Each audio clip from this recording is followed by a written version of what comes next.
చిన్న సినిమా ఒకవేళ చిన్న సినిమానే ప్రొడక్షన్ లేదనుకోండి, నేను అనుకుంటున్నా ఈ ఫిలిం ఛాంబర్ కూడా సంవత్సరానికి ఒక్కరోజు కూడా బుక్ కాదు, వన్ డే కూడా బుక్ కాదు. ఎందుకంటే పెద్ద సినిమా వాడు ఒకటి ఇక్కడికి రాడు, వాడు వచ్చేది శిల్పకళా వేదిక లేదా ఏదో పెద్ద 5 స్టార్ హోటల్లో ఏదో ఫంక్షన్ చేస్తారు. అంటే ఈ హాల్ కానీ ప్రసాద్ ల్యాబ్ కానీ ఇవన్నీ కూడా చిన్న సినిమాలు ఉన్నాయి కాబట్టి ఇవి బుక్ చేస్తున్నారు. ఇది అంటే చిన్న సినిమా ప్రొడక్షన్ అనేది లేకపోతే ఆగిపోతే 1,00,000 మంది కార్మికులు రోడ్డు మీద పడిపోతారు. రకరకాలుగా ప్రొడక్షన్ కానీ స్టూడియోలు కానీ అలా పని జరుగుతుందంటే చిన్న సినిమా, కానీ ఈ చిన్న సినిమానే కిల్ చేస్తున్నారు. ఎలా? సినిమా తీసిన దగ్గర నుంచి టెక్నీషియన్ల దగ్గర నుంచి ప్రొడ్యూసర్ బతకాలి బతకాలి బతకాలి అంటారు, కానీ పేరు మాత్రం బతకాలి అంటారు, కానీ వాడు ఎప్పుడు చావాలని చూస్తుంటారు. వాడిని హింస పెట్టేస్తారు. ఒక ప్రొడక్షన్ జరుగుతున్న దగ్గర నుంచి హింస జరుగుతుంది, జీవితంలో మళ్ళా సినిమా తీయొద్దు అన్నట్టుగా క్రియేట్ చేస్తుంటారు. సరే, ఇవన్నీ కష్టాలు అయిపోయి సినిమా తీస్తే సినిమా కంప్లీట్ అయిపోతే సెన్సార్ దగ్గర నుంచి వాళ్ళకి స్టార్ట్ అవుతుంది.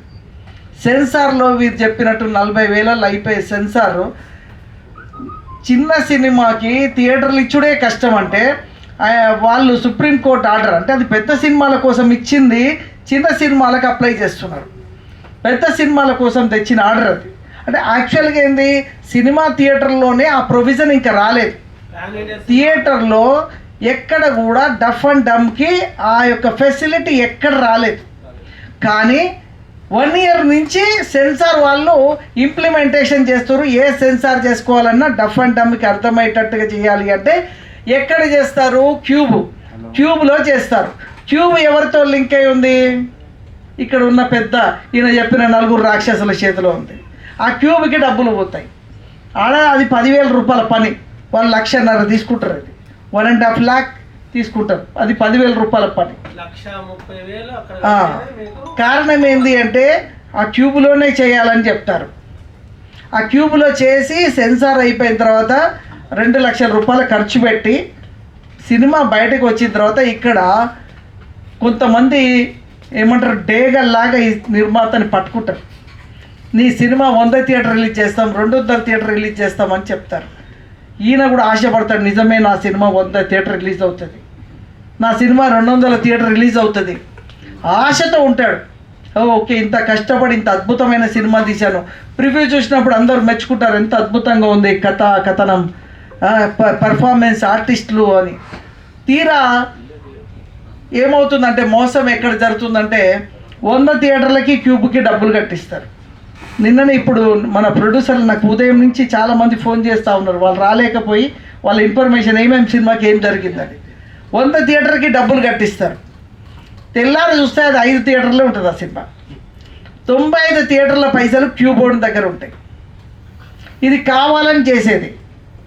అంటే అతని ఒక ఆశని, ఆశయాన్ని, ఆ లక్ష్యాన్ని క్యాచ్ చేసుకొని 100 థియేటర్లకి అక్కడ డబ్బులు కట్టిస్తారు క్యూబ్లో, యూఎఫ్ఓలో. అవి వాళ్ళ అకౌంట్లో ఉంటాయి డబ్బులు. యాక్చువల్లీ రూల్ ప్రకారం ఏంటి అంటే మనం 10 థియేటర్లు కట్టి, ఒక 100 థియేటర్లు కట్టి 10 థియేటర్లు పడితే 90 థియేటర్ల పైసలు రిటర్న్ ఇవ్వాలి. కానీ వాళ్ళు ఇవ్వరు. సో ఇది ఒక పెద్ద మాఫియా ఉంది. సో ఇక్కడ ఏమవుతుంది, లక్షలు పోగొట్టుకున్న నిర్మాత మళ్ళీ రావడం లేదు సినిమా తీయడానికి. మళ్ళీ నేను తీయలేనని కొత్త వాళ్ళనే ప్రొడక్షన్ వచ్చి సినిమా తీయకపోతే 1,00,000 మంది కార్మికులు రోడ్డు మీద పడతారు. అయితే వచ్చిన నిర్మాతని కిల్ చేస్తున్నారు. ఎవరు హెల్ప్ చేయట్లేదు ఇక్కడ. మీరు అన్నట్టు ఎవరు వచ్చినా కూడా ఏం హెల్ప్ చేయట్లేదు. నో, మార్కెటింగ్లో పోతుంది సినిమా. ఇంకోటి ఏంటంటే అక్కడ మన మాట వినరు. వాళ్ళు కూడా ఎట్లా ఉంటారంటే, ఇప్పుడు మాకు ఎక్స్పీరియన్స్ ఉంది, మేము చెప్తాం 100 సినిమా థియేటర్ రాదయా, అదంతా మోసము, ఉట్టిది అన్నా కూడా నమ్మరాలు. ఎందుకంటే వాళ్ళంతా మైండ్ వాష్ చేస్తారు. నిజంగా మీది 100 థియేటర్ రేపు పొద్దున వస్తుందంటారు. నాలాంటోడు అలా కాదయ్యా అని చెప్పినా కూడా అస్సలు ఎవ్వడినాడు.